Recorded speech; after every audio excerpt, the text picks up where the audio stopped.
Hello mga sangkay mga kalingap! Welcome back to my channel. For today's video, gawa tayo ng reaction, no? Ito'y konektado dito sa aking reaction 2 days ago na, no? Na ginagawan ko ng reaction patungkol dito sa hawak kong video, no? May mga nagbabanta sa akin. Tinatakot si Sangkay. Pues, hindi nyo matatakot si Sangkay. Pero bago ang lahat, no, may love shoutout muna kay Kuya Val, kay Ated na, kay Kalinga Prab, at sa inyong lahat na patuloy na sumusuporta at nagmamahal kay Sangkay. Ganoon din po sa mga konsentidor na mga supporters or panatiko. Shout out sa inyong lahat. So, dako tayo dito sa ating pag-uusapan. Kanina, sa comment section, no, ako, kahit sa premiere pa lang, no, mayroon na doon nagpapahalata ng mga konsentidor ng mga panatiko, no. And dito dun sa ano ko sa comment section din, may mga nabasa ako and may nabasa ako na sabi na parang tinatakot ako na pwede daw akong kasuhan. Anong kaso? Ang tanong. Kaso-kasuhan? Ito lang sasabihin ko sa inyo. Sa 5 years ko dito sa loob ng Kalingap, no, na palaging merong issue, no, na matinding issue, laging may kasama niyan, may kaakibat na pananakot na kakasuhan. Tanggal na ang ngatog ko, ha? Ito lang sasabihin ko sa inyo. Sa 5 taon ko dito sa loob ng Kalingap, tanggal na ang ngatog ko sa mga kaso-kaso na yan. Hindi nyo ako pwedeng matakot sa mga ganyan, no? Dahil alam ko kung ano ang ginagawa ko. Alam ko kung paano i-handle ang batas, no? And may knowledge naman tayo patungkol dyan. Para sa mga para sa mga panatikong dyan, konsentidor, makinig kayo. Ako ang mag-i-educate sa inyo. Ako ang magtuturo sa inyo kung anong batas. Magkinig kayong mabuti, lalo na sa mga nagbabanta dyan. And mayroon din akong nakita na post sa isang Facebook, no, na parang related dito. Patungkol dito sa aking mga content. Sabi dito sa post na ito, Republic Act 10173, Data Privacy Act 2012. Civil damages if the unauthorized recording has caused harm or distress. The aggrieved party may also pursue a civil case for damages under Philippine law. This may include seeking compensation for emotional distress or invasion of privacy. May nag-comment dito, kasuhan na yung mga pakialamero, private life ng angels, papasukin pa nila. So, ibig sabihin, konektado ito dito sa aking content, no? Itong post na ito. In the first place, no? Gaya ng sabi ko, educate ko kayo. In the first place, may video ba akong ipinakita? Di ba blind item? Second, pinangalanan ko ba yung tao, no, na involved dito? Doon pa lang, no, meaning, may brain si Sangkay. Ginagamit yung brain ni Sangkay. Hindi kagaya dyan sa mga nagko-comments dyan, no, na mga panatikong konsentidor na hindi ginagamitan ng utak. Or nagfi-feeling lamang mga abugago.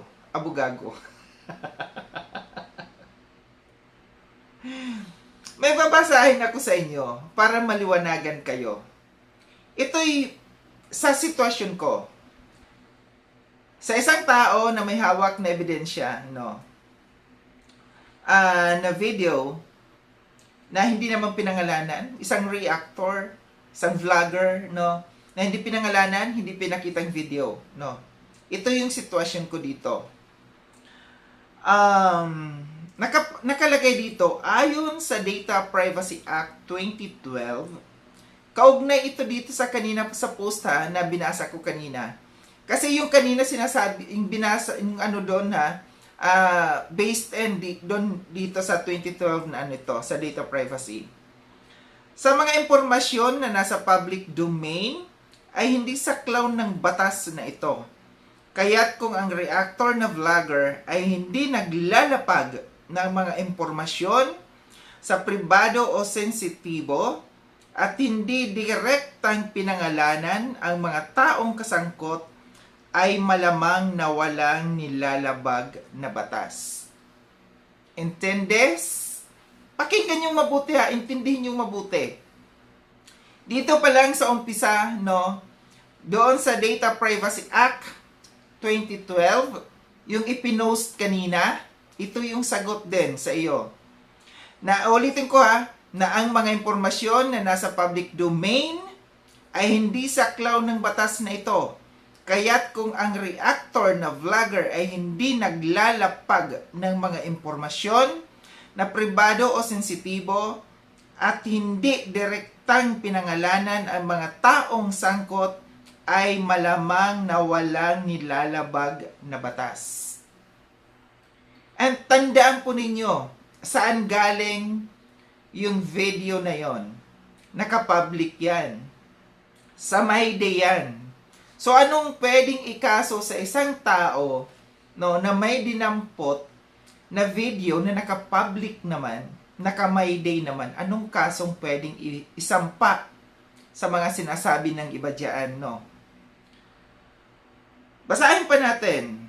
Gayunpaman, ang mga supporters ng mga taong kasangkot ay maaaring mag-react ng marahas dahil sa pag-aalma sa reputasyon ng mga tao. Ito ay para sa inyo ha, sa mga umaalma dyan.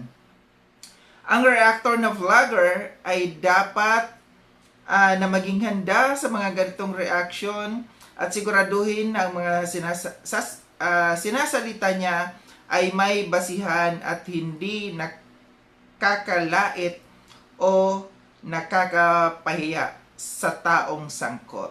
Okay. Wala akong binanggit, no? Nanglait ba ako?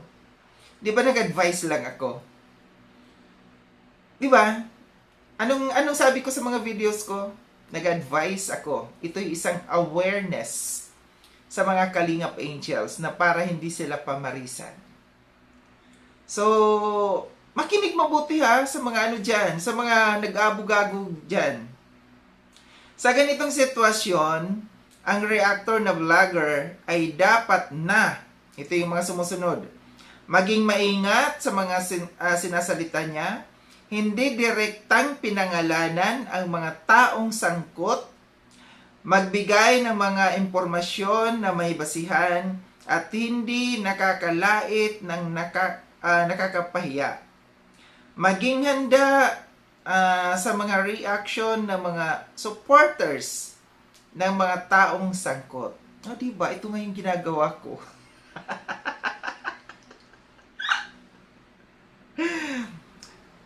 Makinig talaga kayong mabuti mga ano kayo dyan. Yung mga nagbabanta kay Sangkay, kala nyo matatakot sa Sangkay? Ang mga ito ay mga komplikadong issue at ang pinakamahusay na paraan upang malaman ang mga detalye ay kumonsulta sa abogado. Kumonsulta kayo sa mga abogado.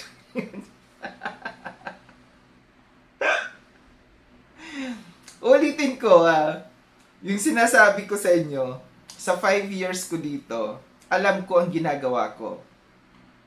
Alam ko yung pamamaraan kung saan ako sasabit at kung saan ako hindi sasabit. And unang-una, yung video na yan, hindi ko pa inilalapag. Kaya nga may utak si Sangkay eh. 'Di ba? Kaya nga, ano sabi ko sa inyo? Ano ko? Tanga? Ano sabi ko sa inyo kanina nung sa reaction ko? Ano ko tanga na para ilapag ko? Isa lang ibig sabihin, ginagamit ko ang utak ko. Hindi ako kumukuda lamang dito, kundi ginagamitan ng utak. Hindi kagaya dyan sa mga nananakot sa kay Sangkay na akala nyo siguro, yung pututoy ni Sangkay matatakot.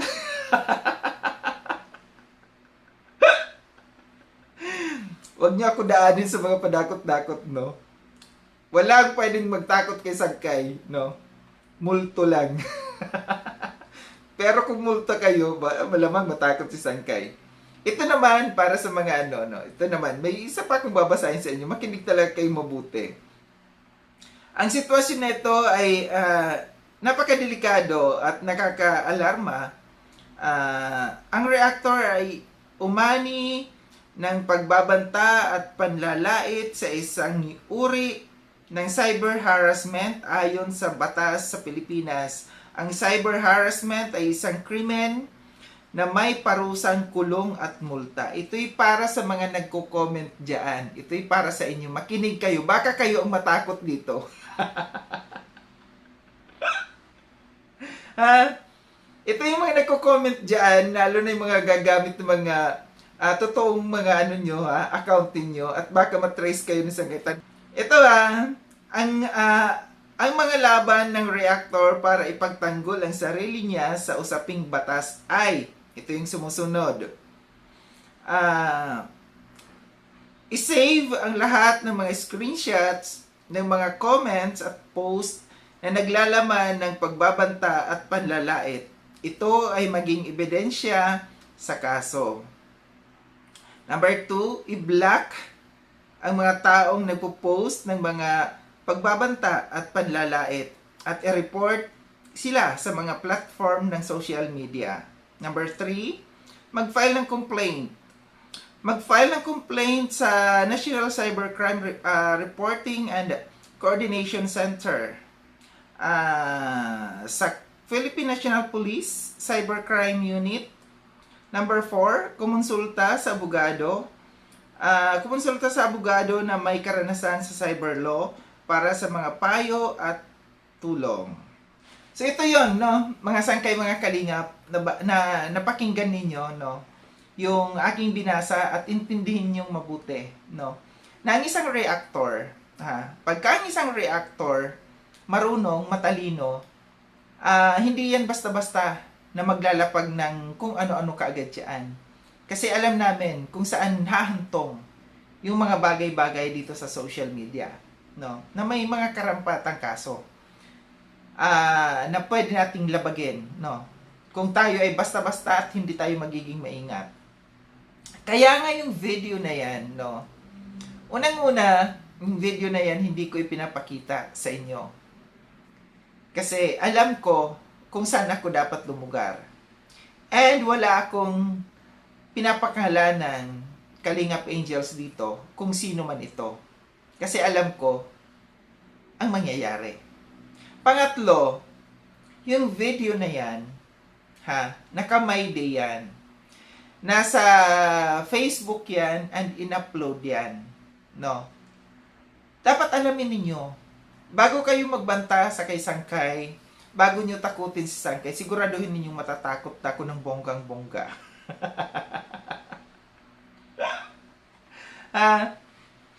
Kayo, ito lang aking paalala sa inyo. Madala na kayo, mga panatiko kayo, no? Hindi nyo ba naisip? Kagaya nung ito yung ginagawa kong ito, ay ulitin ko ay awareness para sa mga Kalingap Angels. At para na rin sa inyo ng mga panatiko dyan.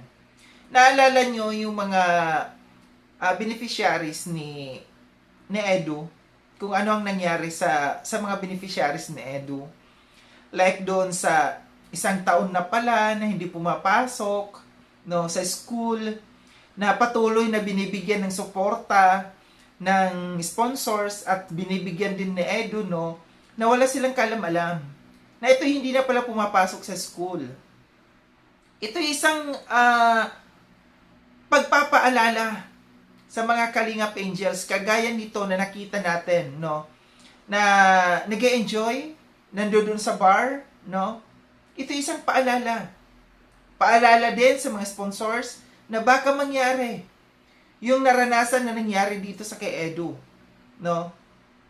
Baka mangyari, pwedeng mangyari. Kung ito'y tuloy-tuloy, no? Kaya nga tayo nagpapaalala eh. Kaya tayo nandito, nagyayaw-yaw tayo dito kasi gusto natin ipaalala, no? na may nangyayaring ganito dito sa loob ng Kalingap.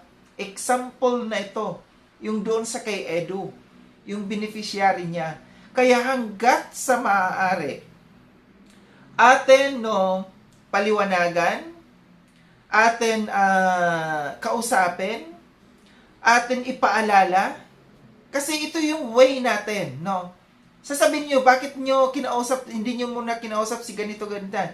Ito yung way natin sa social media, gumawa tayo ng reaction dito. Itong way natin na para mapaalala natin sa lahat, no? At para mapaalam natin ito sa lahat.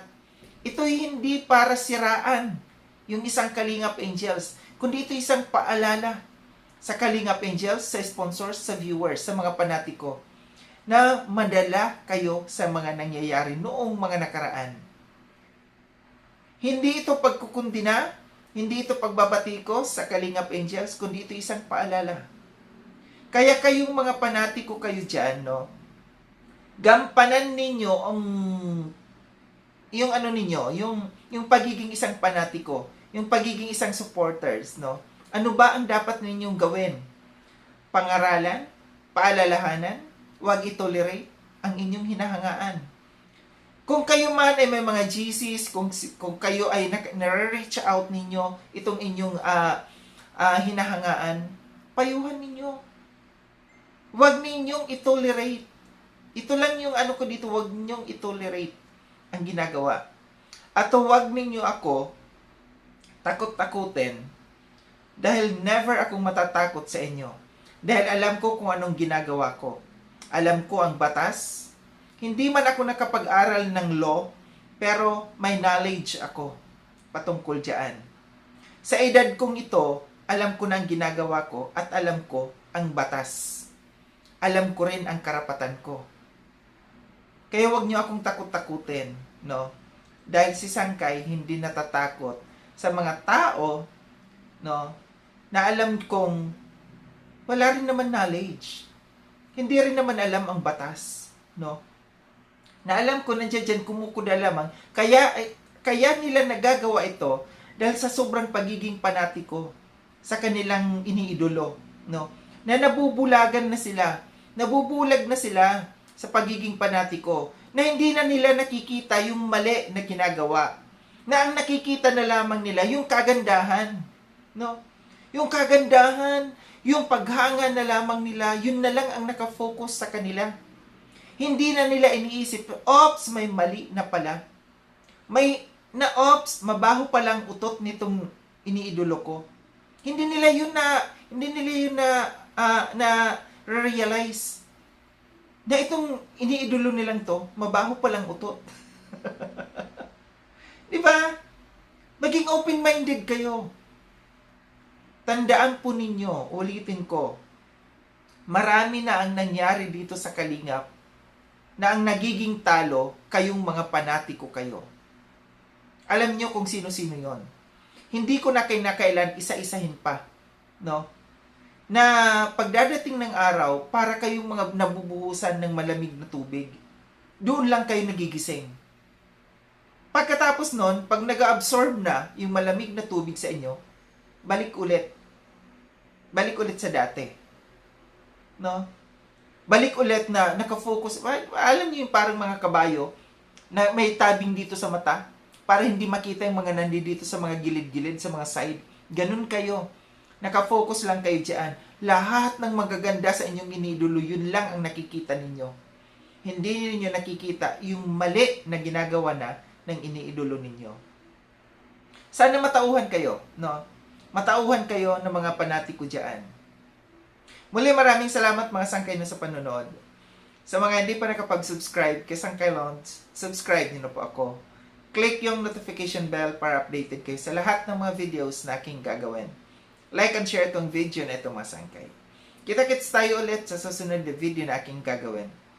Ingat kayo sa ang dako ng mundo bang kinaroroon. Paalam na mga sangkay mga kalinga, paalam.